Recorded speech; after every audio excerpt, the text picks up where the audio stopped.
ওমানে বাংলাদেশি মালিকানাধীন Gulf exchange দিচ্ছে সেরা রেট। দেশের প্রিয়জনের কাছে টাকা পাঠাতে আজই যোগাযোগ করুন আপনার নিকটস্থ গালফ এক্সচেঞ্জে। গালফ এক্সচেঞ্জ, বাংলাদেশিদের প্রিয় এক্সচেঞ্জ। বাংলাদেশের ৬ জন ছাত্রনেতার উপরে ভারত ভিসা নিষেধাজ্ঞা দিয়েছে, এমন একটি খবর বিভিন্ন গণমাধ্যমে ছড়িয়ে পড়েছে।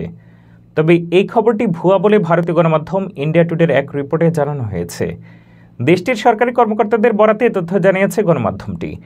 যে ৬ ছাত্রনেতার নাম এসেছে তারা দুদফা কোটা সংস্কার এবং বৈষম্য বিরোধী ছাত্র আন্দোলনের সঙ্গে যুক্ত ছিলেন। ইন্ডিয়া টুডের খবরে বলা হয়েছে, সম্প্রতি বাংলা ভাষার গণমাধ্যমে বাংলাদেশের ৬ ছাত্রনেতার বিরুদ্ধে ভারতের ভিসা নিষেধাজ্ঞার কথা বলা হয়েছে। ভারত বিরোধী অবস্থানের কারণে তাদের বিরুদ্ধে এমন ব্যবস্থা নেওয়া হয়েছে বলে খবরে উল্লেখ করা হয়। তবে সরকারি কর্মকর্তারা বলছেন এটি ভুয়া নিউজ।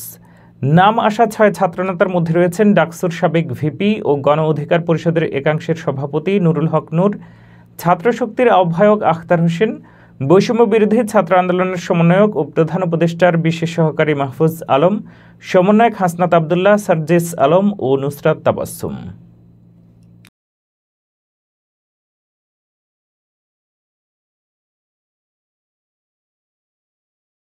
ওমানে আপনার বিশ্বস্ত travel agency yellow tower travel and tourism পাচ্ছেন আপনার ভ্রমণের সকল ধরনের প্যাকেজ।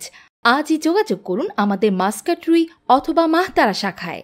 ফোন নম্বর 00968797774247 অথবা 95737470।